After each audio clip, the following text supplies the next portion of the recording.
आपका स्वागत है आज के ट्यूटोरियल में। मेरा नाम रितिका झा है और आज के ट्यूटोरियल सेशन है LLMs for behaviour and persuasion पर। पिछले सेशंस में हमने पढ़ा कि HCI और LLMs का क्या रोल है। HCI का काम है लेटेस्ट टेक्नोलॉजी को हमें प्रेजेंट करना थ्रू एप्स, वेबसाइट्स या जो भी टेक्नोलॉजिकल इंटरफेस में हम डील कर रहे हैं उसमें हमें इस तरह से टेक्नोलॉजी को प्रेजेंट करना जो हमारे लिए यूज़ करने में बहुत आसान हो, एक्सेसिबल हो और उसे यूज़ करने में हमें किसी तरह की समस्या ना आए। जैसे हम उसे देखें हमें समझ आ जाए कि इसका यूज़ कैसे करना है।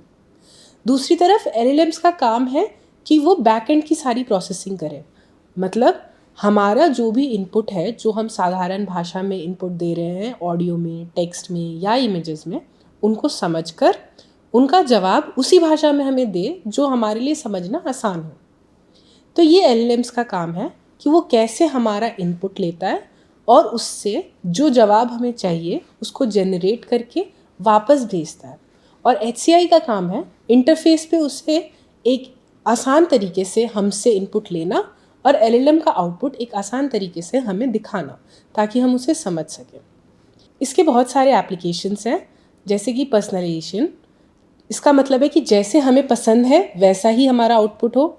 एक्सेसिबिलिटी एंड इंक्लूजन, इसका मतलब है कि मान लीजिए मैं सुन नहीं सकती तो मेरा जो कंटेंट आउटपुट है उसमें ऑडियो कंपोनेंट नहीं होना चाहिए, उसमें सिर्फ ऐसी चीज़ होनी चाहिए जो मुझे देखकर समझ आ जाए। मल्टी मोडल इंटरैक्शन, कि जब हम समझते हैं तो हम सिर्फ टेक्स्ट से नहीं समझते, हम चाहते हैं कि उसमें इमेज भी हो, ऑडियो भी हो, सब कुछ हो। हेल्थ केयर एंड एजुकेशन, कई बार लोग हेल्थ केयर सिर्फ इस वजह से नहीं पा पाते क्योंकि वो समझ नहीं पाते कि करना क्या है। एडुकेशन में भी ऐसा ही है, लैंग्वेज बैरियर की वजह से कई बार चीज़ें समझने में दिक्कत आती है। इसके लिए LLM और HCI का बहुत बड़ा रोल है कि वो दोनों साथ में मिलकर ये सारा कंटेंट इस तरीके से हमें प्रेजेंट करें जो हमारे लिए समझना आसान हो। इस ट्यूटोरियल में हम ये सारी चीज़ें सीखेंगे, जिसमें हम शुरू करेंगे बिहेवियर और परसुएशन को समझने से। उसके बाद हम समझेंगे कि परसुएशन के एप्लीकेशन क्या है। फिर हम देखेंगे कि HCI और बिहेवियर साथ में कैसे काम करता है। उसके बाद बिहेवियर, हमें कहाँ कहाँ बिहेवियर में चेंजेस चाहिए। उसके बाद परसुएशन कैसे करते हैं, बिहेवियर ऑप्टिमाइज्ड कंटेंट क्या होता है, उस तरह का कंटेंट जनरेट कैसे होता है, HCI और बिहेवियर का साथ में क्या रोल है और इनमें चैलेंजेस क्या है। लास्ट में हम फ्यूचर रिसर्च देखेंगे और कुछ एथिकल कंसिडरेशंस देखेंगे जो इस टॉपिक में हमारे सामने है। बिहेवियर क्या है? बिहेवियर ये है कि हमारे आसपास होने वाली घटनाओं से हम कैसे रिएक्ट करते हैं। जो भी हमारे आसपास हो रहा है उस पर हम कैसे रिएक्ट कर रहे हैं, ये बहुत चीज़ों पे डिपेंड करता है, हमारे इमोशंस पर, हमारे सोशल नॉर्म्स पर, हम किस तरह की सोसाइटी में रह रहे हैं उस पर। परसुएशन होता है किसी को मनाना, मैं चाहती हूँ कि आप वो काम करें जैसा मैं चाहती हूँ वैसा काम करें, तो उसके लिए मैं आपको मनाऊंगी, मैं आपसे कई बातें कहूँगी, वो होता है परसुएशन। आप मेरी बात मानेंगे या नहीं मानेंगे वो आपका बिहेवियर है, क्योंकि मैं आप पर कुछ इफ़ेक्ट डालने की कोशिश कर रही हूँ और उसका आप पर क्या इफ़ेक्ट होता है वो आपका बिहेवियर है। तो ये है बिहेवियर और परसुएशन। अब परसुएशन के क्या एप्लीकेशंस हैं? सबसे पहले तो मार्केटर्स और बिजनेसेस। आज की डेट में कोई भी प्रोडक्ट मार्केट में आता है तो कोई भी बिजनेसमैन यही चाहता है कि लोग उसे खरीदें। वो किसी भी तरह का प्रोडक्ट हो, मान लीजिए वो ऐप है तो वो चाहते हैं कि उसमें यूज़र्स हो, अगर वो कोई यूजेबल प्रोडक्ट है तो लोग उसे यूज़ करें। तो वो चाहते हैं कि वो ऐसा कंटेंट बनाएं, इस तरीके से लोगों को समझाएं कि अगर वो 100 लोगों को समझा रहे हैं तो उसमें से 90 लोग उस चीज़ को यूज़ करें या खरीदें, जिससे उन्हें पैसे में फ़ायदा हो। तो अगर ऐसी टेक्नोलॉजी आए जो इस तरह का कंटेंट जनरेट करे तो वैसे बिजनेसमैन का इस चीज़ में जो समय व्यर्थ होता है वो कम होगा और डेटा के अकॉर्डिंग डिसीजंस होंगे, क्योंकि ये सारे जो LLMs हैं, मॉडल्स हैं, ये डेटा पे ट्रेंड है, तो डेटा के अकॉर्डिंग सारे डिसीजंस होंगे और इससे उनका प्रॉफिट बढ़ेगा। दूसरा होता है NGOs सोसाइटी में चेंजेस लाने की कोशिश करते हैं। जैसे मान लीजिए कोई NGO ये समझाना चाहता है कि हमें अपने आसपास सफाई रखनी चाहिए, तो वो इसके लिए बहुत तरह के पोस्टर बनाएगा, टेक्स्ट मैसेजेस लोगों को भेजेगा। बट क्या मैसेज भेजें कि लोग इस बात को जल्द से जल्द समझकर अपने बिहेवियर में चेंज लाएं और अपने आसपास सफाई रखें, ये एक बहुत बड़ी बात है। और अगर हम इस चीज़ को समझ पाएँ और मशीन्स या हमारे कंप्यूटर्स ऐसा टेक्स्ट जनरेट कर पाएँ तो इससे इन NGOs को बहुत फ़ायदा होगा। पॉलिटिकल प्रमोशंस, जब भी इलेक्शंस होते हैं तो जो लीडर्स होते हैं वो चाहते हैं कि वोट उन्हीं को मिले। वोट उनको मिलने के लिए वो बहुत सारे भाषण देते हैं, पोस्टर्स बनाते हैं, घर घर जाके बातें करते हैं। बट क्या बातें करनी है कि लोग उस दिन से लेके आखिरी दिन तक उन्हें याद रखें और आखिरी दिन उन्हीं को वोट करें, ये एक सवाल है। अगर डेटा से इस सवाल का जवाब मिल जाए और ये एलएलएम्स इन लीडर्स को ये बता पाएँ कि अगर आप अपनी स्पीच में ये बातें बोलेंगे तो आपको ज़्यादा से ज़्यादा वोट्स मिलेंगे, तो ये इन लीडर्स के लिए बहुत हेल्पफुल हो सकता है। तो परसुएशन कैसे करना है ये हम एलएलएम्स को सिखा सकते हैं और उनकी मदद से डेटा ड्रिवन यानी डेटा पे आधारित डिसीजंस लेकर उसके अकॉर्डिंग हमारा टेक्स्ट, मैसेजेस जो भी हम बना रहे हैं वो बनाकर इफ़ेक्ट्स ला सकते हैं। अब इस तरह के बिहेवियर के कहाँ कहाँ आपको देखने मिलता है, तो प्रोडक्ट एंगेजमेंट, जैसे कि मान लीजिए मैं कोई प्रोडक्ट लॉन्च करती हूँ तो मैं चाहती हूँ कि मैं उसको इस तरह से लॉन्च करूँ कि लोग उसके बारे में बात करें।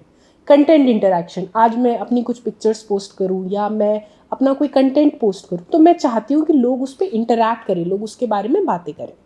यूज़र रिटेंशन, अगर मेरा कोई ऐप है तो मैं चाहूँगी कि उस पर जो भी यूज़र्स आ रहे हैं वो यूज़र्स लंबे समय तक उस पर बने रहें।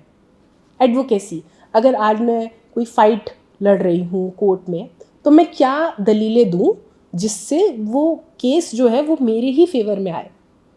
सिविक एक्शंस, कि जैसा कि मैंने बताया कि हम सोसाइटी में कुछ चेंज लाना चाहते हैं, कोई सिविक चेंज लाना चाहते हैं as a society in a whole, तो उसमें हमें क्या करना है, क्या बातें बोलनी है, क्या पोस्टर बनेंगे, दीवारों पे क्या मैसेजेस, क्या स्लोगन्स होंगे जिससे वो एक लॉन्ग टर्म इफ़ेक्ट बिहेवियर में लोगों के बना रहे, ये भी समझना ज़रूरी है।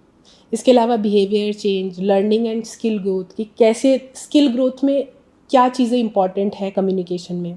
डेटा शेयरिंग, लोग ज़्यादा से ज़्यादा डेटा कैसे शेयर करें। अगर मैं एंटरटेनमेंट का कंटेंट बना रही हूँ तो उसे लोग कंज्यूम कैसे करें।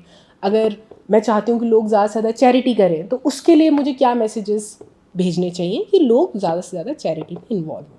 तो ये सारे एप्लीकेशंस हैं जहाँ पर हम चाहते हैं कि लोगों का बिहेवियर चेंज हो, डिज़ायर्ड बिहेवियर हमें लोगों से मिले, उसके लिए हम कुछ एक्शंस लेना चाहते हैं।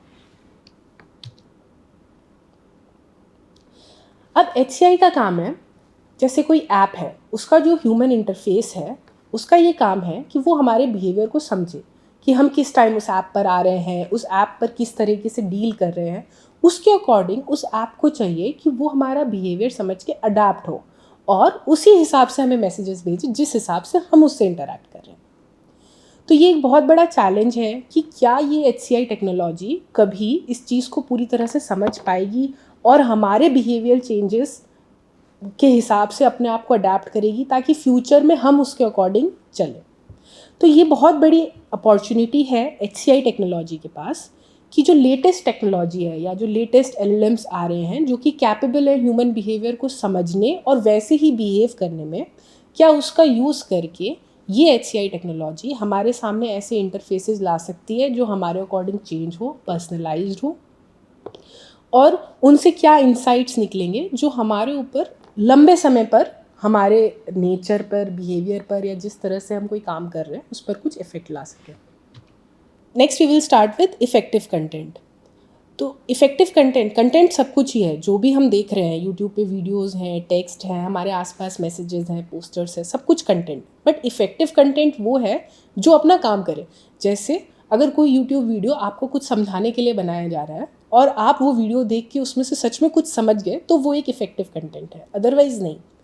तो जो भी टेक्स्ट है, इमेजेस हैं, वीडियोस हैं, वो इफ़ेक्टिव कब होंगी? कोई टेक्स्ट इफ़ेक्टिव तब होगा जब मान लीजिए आप एक पैराग्राफ पढ़ रहे हैं और उस पैराग्राफ को पढ़ते हुए आप कहीं पे भी अपना अटेंशन लूज़ नहीं किए, आप उस पैराग्राफ को पूरा पढ़े, समझे और वो बात आपको याद रही, तो वो एक इफ़ेक्टिव टेक्स्ट कंटेंट है। सिमिलरली इमेज में कलर कोऑर्डिनेशन बहुत मैटर करता है कि कलर थ्योरी के हिसाब से वो इमेज ऐसी होनी चाहिए कि एक बार हम उस इमेज को देखें और वो इमेज हमें याद रहे लंबे समय तक। अगर हम पढ़ते समय कोई इमेज देख रहे हैं, कोई डायग्राम देख रहे हैं, तो वो हमें एग्ज़ाम तक या जब तक हम उसे यूज़ करें तब तक हमें याद रहे। इमेजेस में कलर थ्योरी और कैसा वो दिख रहा है वो बहुत इंपॉर्टेंट है। वीडियोस में एक टेम्पोरल, एक टाइम में इंफॉर्मेशन और ऐड हो जाती है, तो उसमें हमें चाहिए कि उसकी जो स्टोरी टेलिंग है, वीडियो से जो हम समझ रहे हैं, उसका जो विजुअल है, उसका जो साउंड है, सब कुछ ऐसा होना चाहिए जो हमें इफ़ेक्ट करे और हम वीडियो से जो समझे हैं उसको अपनी डेली लाइफ में लाएं। तो ये होता है इफ़ेक्टिव कंटेंट। दूसरी चीज़ है प्रेजेंटेशन, कि इफ़ेक्टिव कंटेंट तो है बट उसको प्रेजेंट कैसे करना है। तो उसमें कुछ चीज़ें बहुत इंपॉर्टेंट होती है, जैसे टाइमिंग, कि प्रेजेंट कब करना है, कंटेक्स्ट, कि वो मैसेज हम कहाँ डिलीवर कर रहे हैं, और उसका डिज़ाइन, कि जिस तरीके से हम प्रेजेंट कर रहे हैं उसका डिज़ाइन क्या है। तो यहाँ पर एक एग्जांपल है जिसमें मैंने एक ज़ोमैटो का नोटिफिकेशन दिखाया है। तो ये जो टेक्स्ट है, अगर आप इस टेक्स्ट को पढ़ें, we are not here to remind you to have dinner because how can someone forget about dinner. तो ये एक ऐसा टेक्स्ट है जो आपको अपील करेगा कि आप खाना ऑर्डर कर ही लें। इसका जो नोटिफिकेशन का डिज़ाइन है वो एक पॉपअप नोटिफिकेशन है, ताकि जैसे ही आपके फ़ोन में वो नोटिफिकेशन आए एक पॉपअप साउंड हो और आप उस नोटिफिकेशन को देखें सही समय पर, क्योंकि ये डिनर के लिए है तो वो डिनर के समय में इस नोटिफिकेशन का आपका देखना बहुत ज़रूरी है। तो वो टाइमिंग इम्पॉर्टेंट है, नोटिफिकेशन में ही उसका आना भी इम्पॉर्टेंट है। तो टाइम सही होना चाहिए, जिस तरीके से वो इन्फॉर्मेशन डिलीवर हो रही है वो सही होना चाहिए, और जो इन्फॉर्मेशन डिलीवर हो रही है, जो टेक्स्ट है, वो भी बिल्कुल सही होना चाहिए। अब ऐसा कंटेंट हमें कहाँ मिलेगा, हम कहाँ देखें ऐसा कंटेंट, कहाँ से समझें कि कौन सा टेक्स्ट इफ़ेक्ट ला सकता है और कौन सा नहीं। तो उसका सबसे अच्छा एग्जांपल है सोशल मीडिया। सोशल मीडिया जैसे ट्विटर, फेसबुक, इंस्टाग्राम, इनमें हम लाइक्स, शेयर्स, कमेंट्स देखते हैं। तो आप किसी भी पेज के पोस्ट्स देखिए, कुछ पोस्ट पर लाइक्स ज़्यादा होते हैं, कुछ पर कम, जबकि फॉलोअर्स उतने ही होते हैं। तो कुछ पोस्ट पे लोगों का एंगेजमेंट ज़्यादा आता है, लोग ज़्यादा इंटरैक्ट करते हैं, कुछ पर कम। तो उनसे हम ये समझ सकते हैं, या एलएलएम्स भी ये समझ सकते हैं, अगर एलएलएम्स को हम वो डेटा ट्रेनिंग टाइम पर दें, कि क्या ऐसा टेक्स्ट है जिस पर लाइक्स ज़्यादा आएंगे और क्या ऐसा टेक्स्ट है जिस पर लाइक्स कम आएंगे। सिमिलरली ई कॉमर्स वेबसाइट में ये सब कुछ परचेज हिस्ट्री के हिसाब से होता है, कि जैसे आपने देखा होगा जब आप कोई चीज़ खरीदने वाले होते हैं तो आपको मैसेज आता है कि जिसने ये खरीदा था उसने ये भी खरीदा था। मान लीजिए आपने एक शर्ट खरीदने वाले हैं, तो उसमें नीचे लिखा आता है कि the person who bought this also bought this pant. तो वो परचेज हिस्ट्री, कि पहले लोगों ने क्या खरीदा है, उसके हिसाब से वो आपको सजेशंस देते हैं। तो वो भी एक कंटेंट है जो आपको डिलीवर हो रहा है, और वो बिहेवियर ऑप्टिमाइज्ड है, क्योंकि पहले के बिहेवियर से उसने सीखा है कि क्या दिखाना है और वही आपको दिखाया जा रहा है। सिमिलरली जो स्ट्रीमिंग सर्विसेज होती हैं जैसे नेटफ्लिक्स है, तो उनमें टॉप पिक्स लिस्ट आती है, और आपने पहले किस टाइप के शोज़ देखे हैं उसके बेसिस पे आपको नए सजेशंस मिलते हैं, कि क्योंकि आपने पहले ज़्यादा ह्यूमरस शोज़ अगर देखे हैं तो आगे भी वो आपको ह्यूमरस शोज़ ही शेयर करेगा, क्योंकि वो आपका जेनर समझ गया है। तो इस तरीके से अलग अलग वेबसाइट्स पे जो कंटेंट आपको डिलीवर हो रहा है वो आपके बिहेवियर के लिए ऑप्टिमाइज्ड है, ताकि 99% केसेस में जो कंटेंट आपको दिखाया जा रहा है, जैसे मान लीजिए आपको कोई शो सजेस्ट कर रही है कोई वेबसाइट की, ये शो देख लीजिए, तो 90% केस में आप वो शो देख ही लें, उसके लिए वो कंटेंट उस तरीके से बना है। सिमिलरली सोशल मीडिया में हर पोस्ट जो आपको दिखता है आपके फीड में, वो इसीलिए होता है कि आप उस पर लाइक करें। तो सोशल मीडिया को ये समझना बहुत ज़रूरी है कि कौन से एक्चुअल कंटेंट पे आप लाइक करेंगे, तो उसके लिए भी डेटा इम्पॉर्टेंट है। अब जैसे ये एक एग्जांपल है इस स्लाइड में, ये एडोबी फोटोशॉप के 2 इमेजेस हैं जो कि लगभग सेम टाइम पर पोस्ट हुए थे। दोनों ही पोस्ट में आप देखेंगे कैट्स हैं, लेकिन एक पे जो नंबर ऑफ़ लाइक्स हैं वो है 304 और दूसरे पे हैं 38। अब है तो दोनों में कैट्स, बट एक पर जो लोगों का एंगेजमेंट आया वो बहुत ज़्यादा आया, दूसरे में बहुत कम। सिमिलरली राइट साइड में अलास्का एयरलाइंस का एक एग्जांपल है, जिसमें around the same time 2 beaches की फ़ोटो पोस्ट हुई है, बट लेफ़्ट वाले में नंबर ऑफ़ लाइक्स इज़ 225 और राइट वाले में सिर्फ 45। एस्थेटिकली दोनों ही इमेजेस बहुत ही सुंदर हैं, लेफ़्ट साइड में दोनों ही इमेजेस में कैट्स हैं, बट जो नंबर ऑफ़ लाइक्स है वो अलग अलग हैं। तो इसका मतलब है इस डेटा में कोई हिडन इनसाइट छुपा हुआ है कि क्यों एक इमेज पर ज़्यादा लाइक आया और दूसरे पे कम, और यही हमें पता लगाना है कि कब, किस समय, किस जगह पर क्या पोस्ट करने पर ज़्यादा लाइक आएगा। उसके लिए डेटा को समझना इम्पॉर्टेंट है, इस तरह का डेटा कलेक्ट करना इम्पॉर्टेंट है, उसको देख के उसके इंसाइट्स निकालना इम्पॉर्टेंट है, और फिर हम चाहते हैं कि हमारे जो एलएलएम्स हैं वो भी ये चीज़ सीखें और उसके करस्पॉन्डिंग ही हमें आउटपुट्स दें।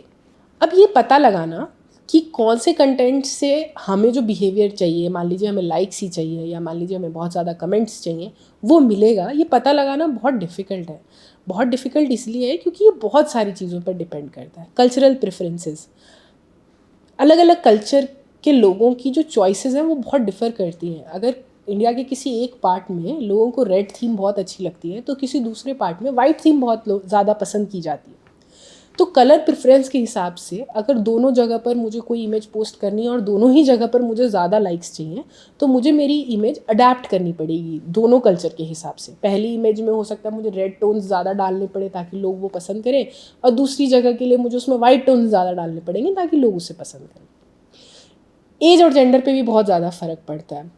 जो सेम इमेज या टेक्स्ट एक बच्चा आसानी से पढ़ लेगा या एक बच्चा इंजॉय करेगा पढ़ने में, वो एक बड़ा आदमी इंजॉय नहीं करेगा। सिमिलरली जेंडर का भी बहुत फ़र्क पड़ता है टेक्स्ट पे। आप किस तरीके से वुमेन से बात कर रहे हैं और किस तरह से मेन से बात कर रहे हैं, उसमें बहुत फ़र्क होता है। सिमिलरली प्लेटफॉर्म स्पेसिफिक बिहेवियर, अब हमें हमारे अलग अलग प्लेटफॉर्म्स पे जो यूज़र्स हैं वो बहुत अलग तरीके के हैं। जैसे इंस्टाग्राम पे ज़्यादातर कंटेंट विजुअल्स प्रेफरिंग के लिए होता है कि वो लोग विजुअल्स को प्रेफर करते हैं, उसमें ज़्यादा टेक्स्ट की बात नहीं होती, टेक्स्ट लोग नहीं देखना पसंद करते। पर लिंक्डइन पे प्रोफेशनल इंसाइट्स लोग देखना ज़्यादा पसंद करते हैं, तो वहाँ पर टेक्स्ट स्पेसिफिक ज़्यादा होता है और प्रोफेशनल इंसाइट्स हम अपने पोस्ट में ज़्यादा डालते हैं, तब हमें ज़्यादा लाइक्स मिलते हैं। बट इंस्टाग्राम में इमेजेस अगर ज़्यादा अच्छी होंगी तो हमें ज़्यादा अच्छे लाइक्स मिलेंगे।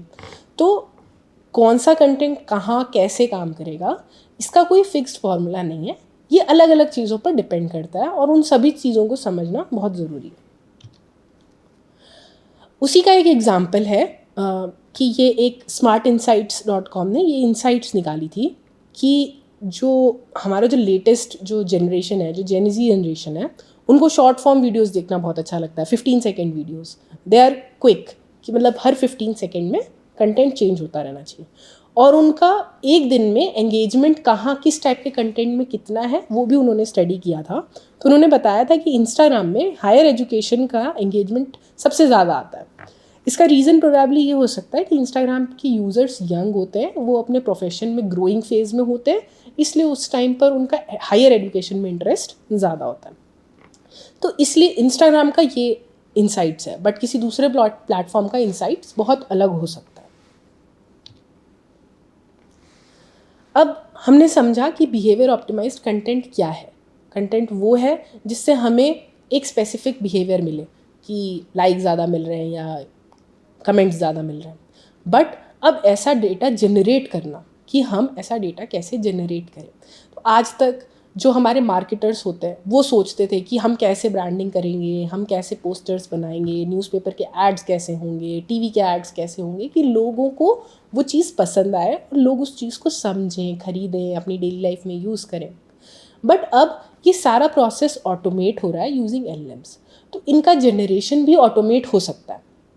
तो इनके जनरेशन के लिए हमें क्या करना पड़ेगा, इस तरह के डेटा को एक्यूमुलेट करना पड़ेगा।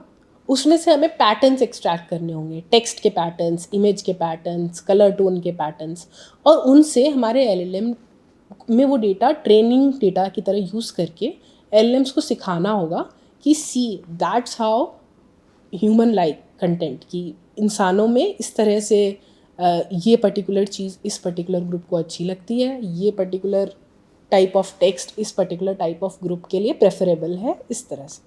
और फिर वो LLM जैसा हम कहेंगे उसके अकॉर्डिंग हमारे लिए टारगेट स्पेसिफिक ऑडियंस, जिस तरह की हमारी ऑडियंस है उसके हिसाब से कंटेंट जनरेट करके हमें देगा, और वो कंटेंट हम आगे पास करके डिज़ायर्ड बिहेवियर यूज़र्स से ले सकते हैं।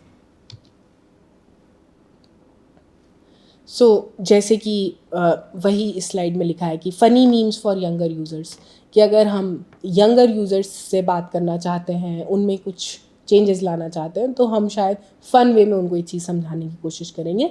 बट अगर हम प्रोफेशनल्स से बात करना चाहते हैं तो हम एक प्रोफेशनल न्यूज़लेटर टाइप का कुछ लिखेंगे जिस पे उनका ध्यान जाए। सिमिलरली अगर हमें हॉलीडे गिफ्ट्स बनाने हैं, हॉलीडेज सजेस्ट करने हैं किसी ऐप के थ्रू लोगों को, तो हम उनकी पास्ट हिस्ट्री के बेसिस पे देखकर कि उन्हें किस तरह के हॉलीडेज़ पसंद है, ट्रैकिंग पसंद है, बीचेस पसंद है, उसके हिसाब से हम बता सकते हैं। तो क्या कंटेंट दिखाना है और उसको जनरेट कैसे करना है, ये हम सीख सकते हैं बाय ट्रेनिंग और fine tuning LLMs on such kind of curated data.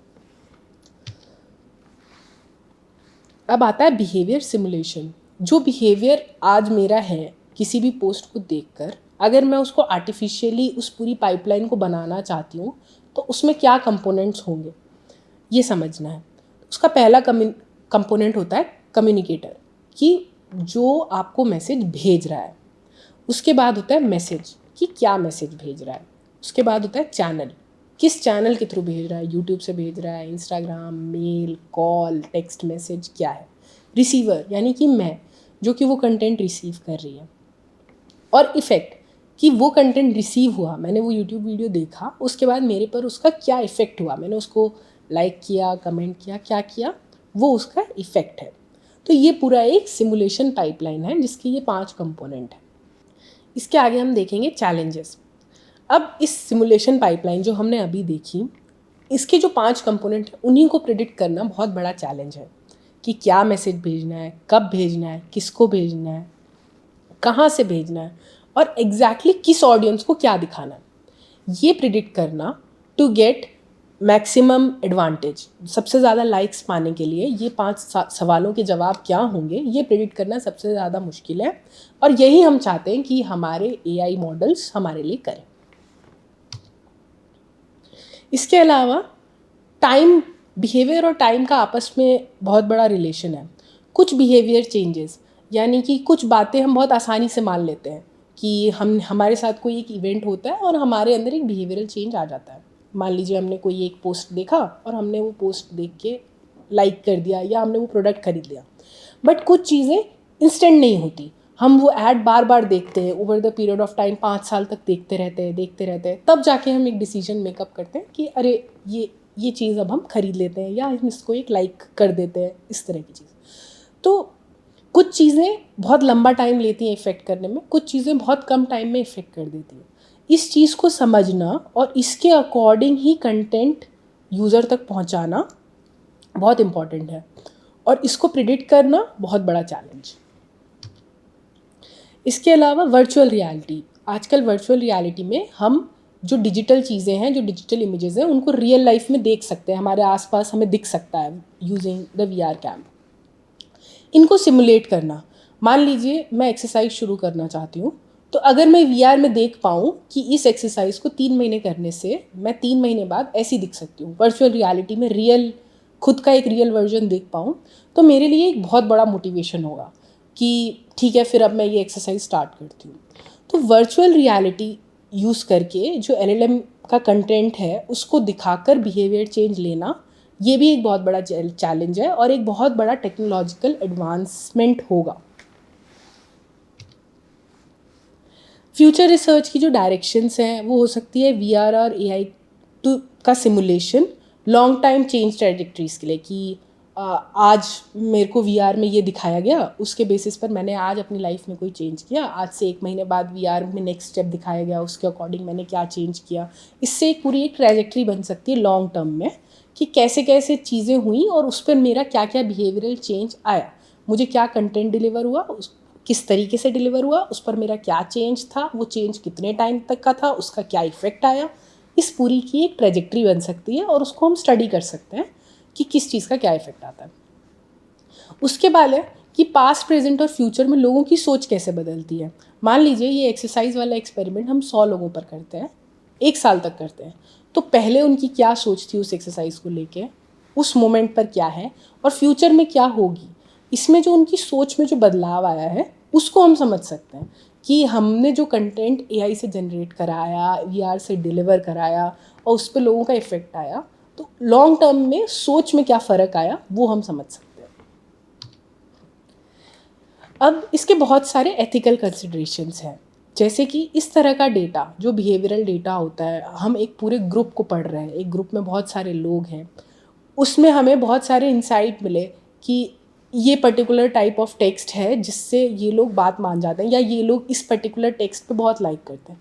अब उसका मैं कोई गलत चीज़ के लिए इस्तेमाल करूँ, सेम टाइप ऑफ टेक्स्ट से उनको मैनिपुलेट करूँ कुछ गलत काम करने के लिए, तो वो एक एथिकल कंसिडरेशन होगी। फेयरनेस एंड नॉन डिस्क्रिमिनेशन, मतलब अगर मैं एक ग्रुप के लिए स्टडी कर रही हूँ तो मुझे उस ग्रुप को फेयरली स्टडी करना होगा। ऐसा नहीं हो सकता कि मैं उस ग्रुप के एक पर्टिकुलर ग्रुप, सब ग्रुप, यानी मान लीजिए जेंडर में सिर्फ एक ग्रुप की स्टडी करूँ और जनरलाइज्ड कंटेंट जनरेट कर दूँ पूरे ग्रुप के लिए। ऐसा नहीं होना चाहिए। अगर उस ग्रुप में 10 तरह के लोग हैं तो सबका इक्वल रिप्रेजेंटेशन आना चाहिए in the studies. Ensuring privacy and transparency, अगर हम इस तरह का बिहेवियरल डेटा सोशल मीडिया से लेते हैं या किसी भी ऐप या वेबसाइट से लेते हैं तो वी नीड टू ऑलवेज, हमें ये हमेशा ध्यान रखना चाहिए कि हम उसमें एनोनिमिटी रखें, कहीं पर भी डेटा में लोगों के नाम डिस्क्लोज नहीं होने चाहिए। और हमारी की हुई रिसर्च या स्टडी से कोई भी ऐसा कंसिक्वेंस आता है या कोई भी ऐसा इफ़ेक्ट आ जाता है जो हमने नहीं सोचा बट वो आ गया, तो उसकी पूरी पूरी रिस्पॉन्सिबिलिटी लेना हमारी ही जिम्मेदारी है। कल्चरल सेंसिटिविटी, इस तरह की स्टडीज़ में कई बार कुछ पर्टिकुलर कल्चरल ग्रुप्स को फ़ायदा मिल जाता है क्योंकि वो ज़्यादा रिप्रेजेंटेड होते हैं सोसाइटी में, और कुछ इग्नोर हो जाते हैं क्योंकि वो सोसाइटी में रिप्रेजेंटेड नहीं होते। तो वी एज रिसर्चर्स या जब भी हम इस तरह की कोई स्टडी करें, इट्स आवर रिस्पॉन्सिबिलिटी कि हम सब लोगों को इक्वल रिप्रेजेंटेशन दें उस स्टडी में, उस डेटा कलेक्शन पार्ट में। अब हमने लार्ज लैंग्वेज मॉडल्स की इतनी सारी बात की, अभी के टाइम में कौन से लार्ज लैंग्वेज मॉडल्स हैं जो आपके यूज़ के लिए अवेलेबल हैं? तो उनमें हैं GPT-4 जो कि डेली यूज़, आपको मेल्स लिखने हैं, आपको कोई मैसेज भेजना है या आप कोई न्यूज़लेटर लिखना चाहते हैं, ब्लॉग्स लिखना चाहते हैं, उनमें आप ये हेल्प कर सकता है, कोडिंग में हेल्प कर सकता है। AI क्लाउड 3 स्पेसिफिकली कोडिंग के लिए बहुत अच्छा है। सिमिलरली GPT-4 की तरह जेमिनी है गूगल का। देन वी हैव परप्लेक्सिटी, डाली 3, मिस्ट्रल AI जो कि ओपन सोर्स है, आप हगिंग फेस से लोड कर सकते हैं। लामा वो भी ओपन सोर्स है। Phi 3 माइक्रोसॉफ्ट का SLM है, स्मॉल लैंग्वेज मॉडल है, इसमें वेट्स कम है। उसके बाद है Qwen 1.5। सिमिलरली बहुत सारे open and close source LLMs आज अवेलेबल हैं मार्केट में, जिसके वेब इंटरफेसेस भी हैं जिनको आप इंटरफेस के थ्रू भी यूज़ कर सकते हैं, और जो ओपन सोर्स हैं उनके वेट्स आपको हगिंग फेस जैसे प्लेटफॉर्म्स पर अवेलेबल हैं। आप उनको अपनी लोकल मशीन में पाइथन के कोड से लोड करके टेस्ट कर सकते हैं कि वो कैसा काम कर रहे हैं। ये कुछ फर्दर रीडिंग सजेशंस हैं जो आप पढ़ सकते हैं समझने के लिए कि बिहेवियर और LLMs साथ में क्या क्या कर सकते हैं और कैसे कैसे LLM को डेटा दिया जा रहा है फाइन ट्यून होने के लिए, ताकि वो बिहेवियर के एप्लीकेशंस में या कंटेंट जनरेट करें और हम उसे यूज़ कर पाएँ। Now let's move ahead with the demo session. तो अभी हमने ये खोला है chatgpt.com। इसमें अब हम कुछ ट्राई आउट्स करेंगे जो अभी हमने सीखा उससे रिलेटेड। तो स्टार्ट हम सिंपल हाई से करते हैं। High, how it is going. अब जैसा कि मैंने आपको बताया था कि इन ChatGPTs को हम हमारे यूज़ केस के हिसाब से चेंज कर सकते हैं। बहुत सारी चीज़ें सिर्फ प्रॉम्प्ट या इनके सिस्टम सेटिंग्स में चेंज करने से ही हो जाती हैं। जैसे फॉर एग्जांपल मुझे अभी इससे कोई क्वेश्चन पूछना है, मैं पूछूंगी जिसका आंसर 99% ये दे ही देगा। उसके बाद मैं इसको कस्टमाइज़ करूँगी मे बी अपने नेचर के हिसाब से कि मुझसे जब भी बात करें इस पर्टिकुलर नेचर में बात करें। उसके बाद सेम क्वेश्चन हम इनसे रिपीट करेंगे और हम देखेंगे कि कैसे इसका रिस्पॉन्स चेंज होता है। तो अभी जैसे मैंने एक सिंपल हाई मैसेज किया, अब लेट्स से मैं इससे कोई फुल फॉर्म पूछती हूँ। इंग्लिश में टेक इंडस्ट्री में AFK बहुत यूज़ होता है, तो उसका फुल फॉर्म पूछते हैं।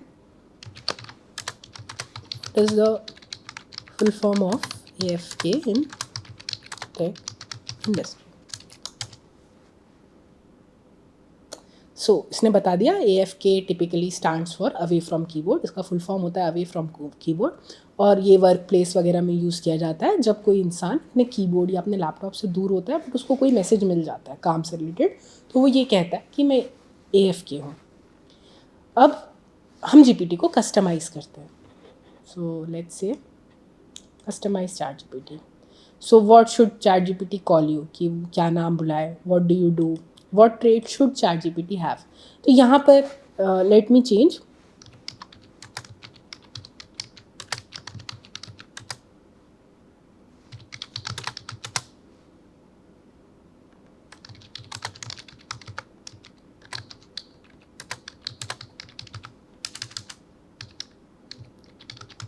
सो दैट, अब मैं GPT को कह रही हूँ कि जो भी रिस्पॉन्स मुझे दे बहुत फ़न वे में दे, बहुत जोकिंगली वे में दे, लाइक फ्रेंड्स, जैसे फ्रेंड्स करते हैं, और फिर देखते हैं कि इसके रिस्पॉन्स में क्या फ़र्क पड़ता है। तो जैसे कि यहाँ पर कुछ ऑप्शन भी आ रहे हैं, chatty, witty, straight shooting, encouraging, Gen Z etcetera.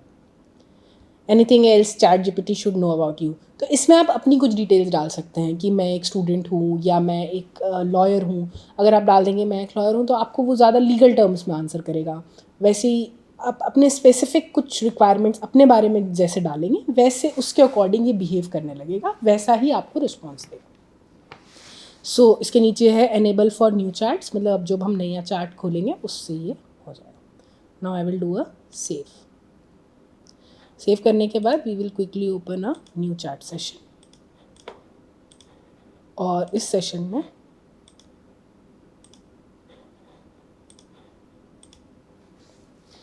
अब हमने एक न्यू सेशन खोल लिया। इसमें हम डालेंगे हाय।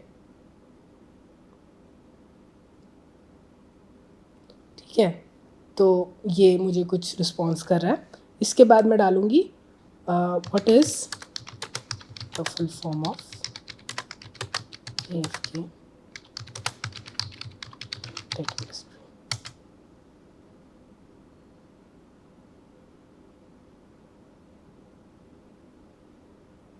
अब इसने मुझे सेम रिस्पॉन्स किया। AFK का फुल फॉर्म है अवे फ्रॉम कीबोर्ड, बट इसने मुझे कुछ एडिशनल चीज़ें और बताई कि टेक फोक्स के लिए AFK का मतलब ऑलवेज फिक्सिंग क्यूबरनेट्स भी हो सकता है। सिमिलरली आर्टिफिशियली फैब्रिकेटेड नॉलेज भी हो सकता है, ऑल फाइल्स कैपेड भी हो सकता है। सो इसने फ़न वे में मुझे 2-3 और जोक वाले फुल फॉर्म बताए जो कि सही फुल फॉर्म नहीं है बट टेक लाइफ में सही है और टेक लाइफ के लिए एक जोक के बराबर है। सो इसका बिहेवियर या इसका रिस्पॉन्स जैसा मैंने इसको कस्टमाइज़ किया उसके हिसाब से चेंज हो गया। अब लेट्स से मैं इसको कस्टमाइज़ कर दूँ,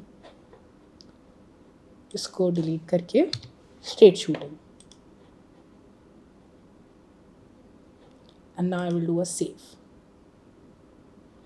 and I will quickly start a new chat. Now let me say hi, tell me full form of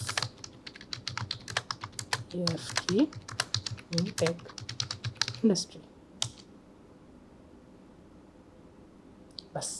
So when I said that the answer should always be straightforward, it gave me single line answer. मतलब एक straight forward answer में एक sentence में इसने answer कर दिया, जबकि पहले इसके जो आंसर्स थे वो थोड़े बड़े थे, 3-4 सेंटेंस में थे, बट अब बहुत स्ट्रेट फॉरवर्ड आंसर है। तो इस तरीके से ये सारे मॉडल्स आप कस्टमाइज़ कर सकते हैं एज़ पर योर रिक्वायरमेंट।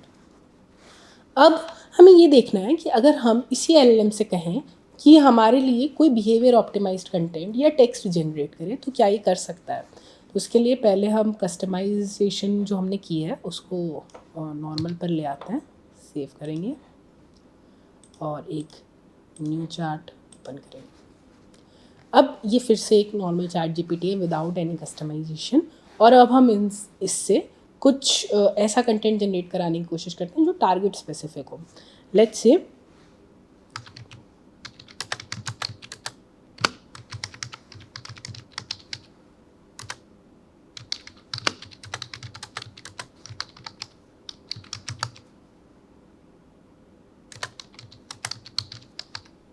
तो यहाँ मेरा टारगेट ऑडियंस हो गया अडल्ट्स, और मुझे एक एडवर्टाइजमेंट स्लोगन चाहिए टूथपेस्ट के लिए।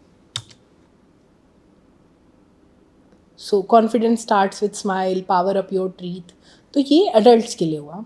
अब अगर मैं सेम टाइप का एडवर्टीजमेंट स्लोगन मांगूँ बट इस बार किड्स के लिए, सो टेल मी अ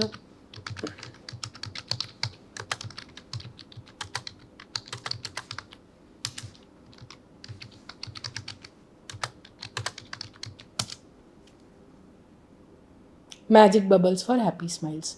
तो जो स्लोगन का जो जेनर है वो चेंज हो गया। पहले वो अडल्ट्स के हिसाब से था जहाँ कॉन्फिडेंस को इम्पॉर्टेंस दी गई, बट जब हमने वो किड्स के लिए किया तो उसमें मैजिक बबल्स या मैजिक की बात हुई जो कि किड्स को एक्साइट करता है। तो जैसे मैंने टारगेट ऑडियंस चेंज किया, ये LLM समझ गया कि कंटेंट कैसे चेंज करना है।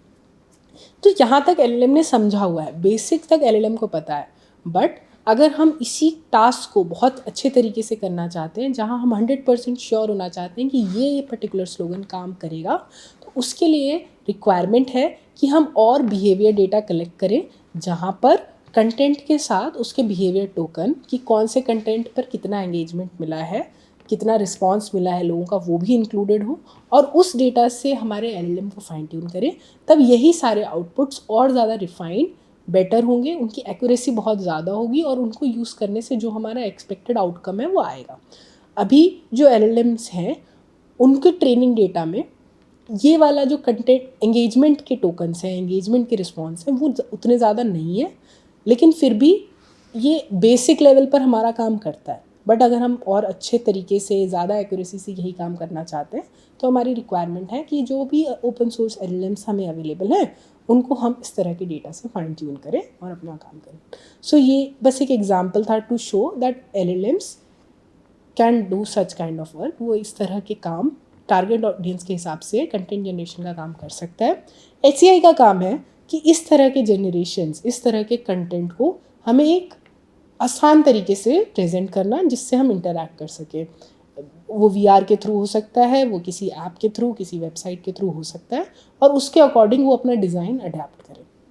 तो ये हमने सीखा HCI और LLM का इंटरप्ले बिहेवियर के डोमेन में। Thank you.